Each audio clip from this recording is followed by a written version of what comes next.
안녕하세요. 한 주도 잘 지내셨습니까? 오늘은 요한복음 1장 42절의 말씀을 가지고 장차라는 제목으로 하나님의 말씀을 전하겠습니다. 아펜젤레 선교사가 1885년 4월 5일에 제물포에 도착한 후 자신의 도착 사실을 본국에 보고하면서 이와 같이 적었다고 합니다. 마침 1885년 4월 5일은 주일이었고 그 해의 부활절이었다고 합니다. 우리는 부활주일에 여기왔습니다. 이날 죽음의 철창을 부수신 주님께서 이 백성을 얽매고 있는 줄을 끊으시고 그들로 하나님의 자녀들이 얻는 빛과 자유를 얻게 하소서. 주여, 지금은 아무것도 보이지 않습니다. 주님, 메마르고 가난한 땅, 나무 한 그루 시원하게 자라오르지 못하고 있는 땅에 저희들을 옹개와 심으셨습니다. 그 넓고 넓은 태평양을 어떻게 건너왔는지 그 사실이 기적입니다. 주께서 붙잡아 뚝 떨어뜨려 놓으신 듯한 이곳 지금은 아무것도 보이지 않습니다. 보이는 것은 고집스럽게 얼룩진 어둠뿐입니다. 어둠과 가난과 인습에 묶여있는 조선 사람뿐입니다.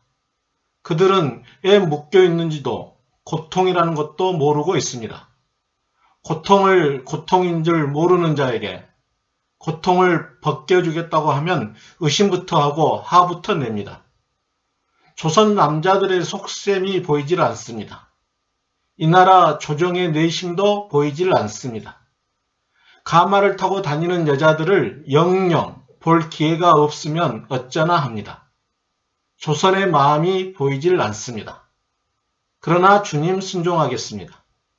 겸손하게 순종할 때 주께서 일을 시작하시고 그 하시는 일을 우리들의 영적인 눈이 볼 수 있는 날이 있을 줄 믿나이다. 믿음은 바라는 것들의 실상이요 보지 못하는 것들의 증거니라고 하신 말씀을 따라 조선이 믿음의 앞날을 볼 수 있게 될 것을 믿습니다. 지금은 우리가 항무지에 맨손으로 서 있는 것 같사오나 지금은 우리가 세양귀신 양기자라고 손가락질 받고 있사오나 저희들이 우리 영혼과 하나인 것을 깨닫고 하늘나라의 한 백성, 한 자녀임을 알고 눈물로 기뻐할 날이 있음을 믿나이다. 지금은 예배드릴 예배당도 없고 학교도 없고 그저 경계의 의심과 멸시와 천대함이 가득한 곳이지만 이곳이 머지않아 은총의 땅이 되리라는 것을 믿습니다. 주여, 오직 제 믿음을 붙잡아 주소서. 아펜젤러 선교사가 절망에 처한 조선의 상황에서 대한민국의 장차를 바라보았듯이 오늘 본문에서도 예수님께서 시몬의 장차를 바라보십니다. 시몬도 처음 예수님을 만났을 때 게바, 베드로로 보이지 않았습니다. 그렇게 안드레가 시몬을 데리고 예수님께 나왔을 때 예수님은 시몬이 장차 베드로로 바뀔 것이라고 말씀하십니다. 요한복음 1장 42절의 말씀이죠. 데리고 예수께로 오니 예수께서 보시고 이르시되 내가 요한의 아들 시몬이니 장차 게바라 하리라 하시니라. 게바는 번역하면 베드로라. 시몬이라는 이름에는 갈대라는 의미가 있습니다.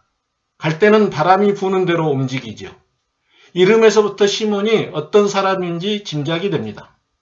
베드로가 되기 전 시몬은 잎새에 있는 바람에도 흔들리는 아주 연약하고 우유부단한 사람이었음을 짐작할 수 있습니다.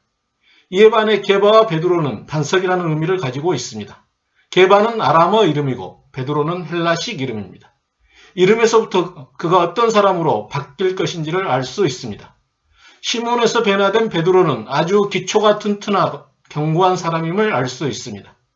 오늘 시몬은 처음으로 자신을 새롭게 바라보시는 예수님의 말씀을 듣습니다. 자신은 갈릴리 어부입니다. 현재 시몬은 비린내 나는 어부, 모난 인격의 소유자, 다혈질의 사람입니다. 건질만한 것이 별로 없는 사람입니다. 조용해야 할 때 혼자 떠들고 깨어있으라고 하면 졸고 있고 용감하게 나서야 할 때 비겁하게 움츠러들었고 몸을 사려야 할 때 만용을 부린 사람이었습니다. 시몬은 지금까지 어부 이상의 삶을 생각해 본 적이 없는데 예수님은 자신을 향해 반석이 될 거라고 불러주십니다. 예수님은 완벽한 베드로를 향해 너는 베드로라고 말씀하지 않으셨습니다. 일반적으로 결혼식장에 가보면 주례하는 분이 주례사를 할 때 신랑 신부에 대해서 과도하게 칭찬하는 경우가 많지요.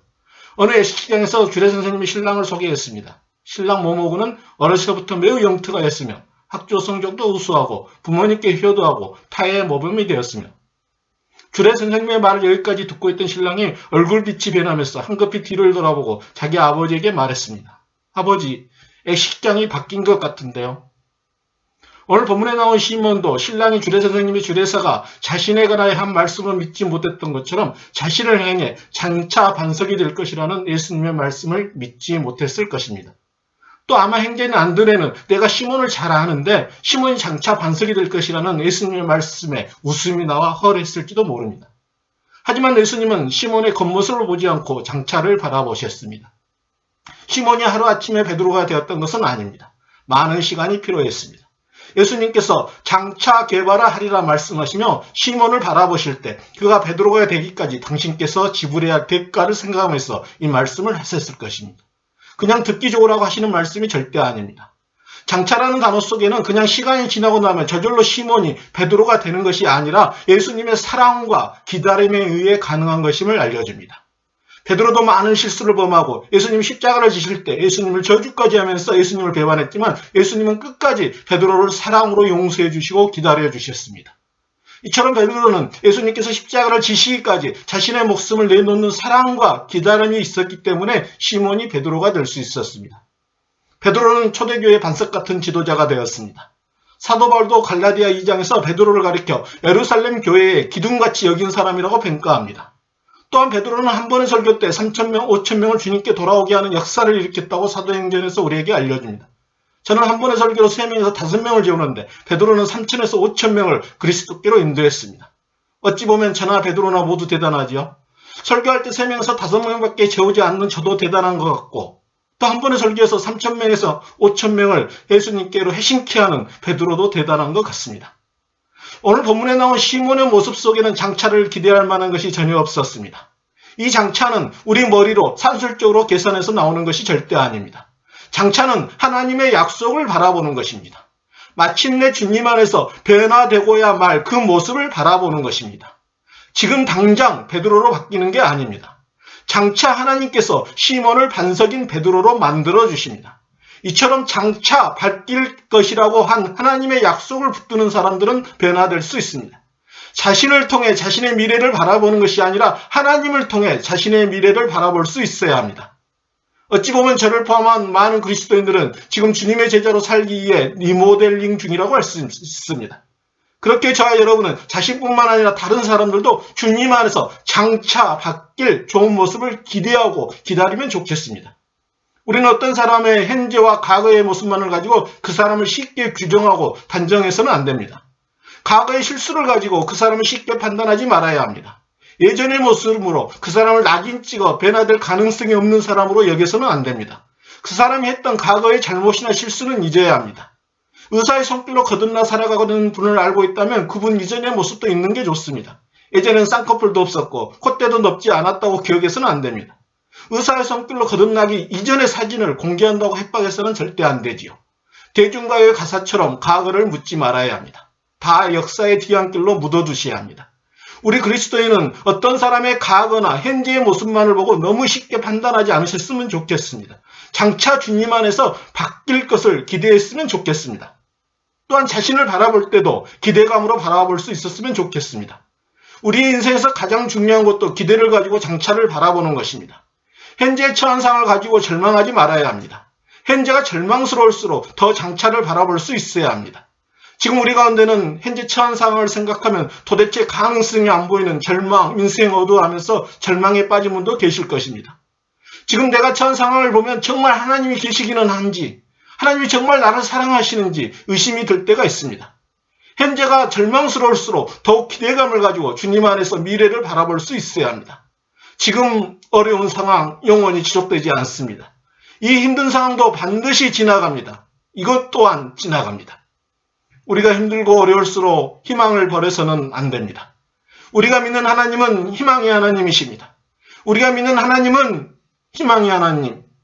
우리 기독교인들은 우리의 미래가 하나님께 달려있음을 믿는 사람들입니다. 우리를 향한 하나님의 선한 의지를 믿습니다. 우리는 하나님을 믿기에 지금 자신과 자신이 처한 환경을 바라보면서 절망하거나 포기해서는 안 됩니다. 하나님은 모든 것을 모아 힘을 합쳐 선을 이루어 가시는 분임을 알아야 합니다. 우리는 주님 안에서 장차 변화될 모습을 기대하면서 자신뿐만 아니라 다른 사람을 바라볼 수 있어야 합니다. 하나님께서는 오늘 보잘것없는 시몬을 향해 베드로라고 부르셨습니다. 예수님이 시몬을 향해 베드로라 부를 수 있었던 것은 지금 현재의 모습을 보고 이들을 평가하는 것이 아니라 장차 변화될 모습을 보고 평가했기 때문에 가능한 것입니다. 시몬이 베드로로 바뀔 수 있었던 것은 주님께서 함께 하셔서 바꾸어 주시고 또 바뀔 때까지 기다려 주셨기 때문에 가능한 것입니다. 하나님께서는 저와 여러분이 자신과 타인을 바라볼 때 주님 안에서 바뀔 장차를 바라볼 수 있는 믿음을 갖기를 원하십니다. 기도하시겠습니다.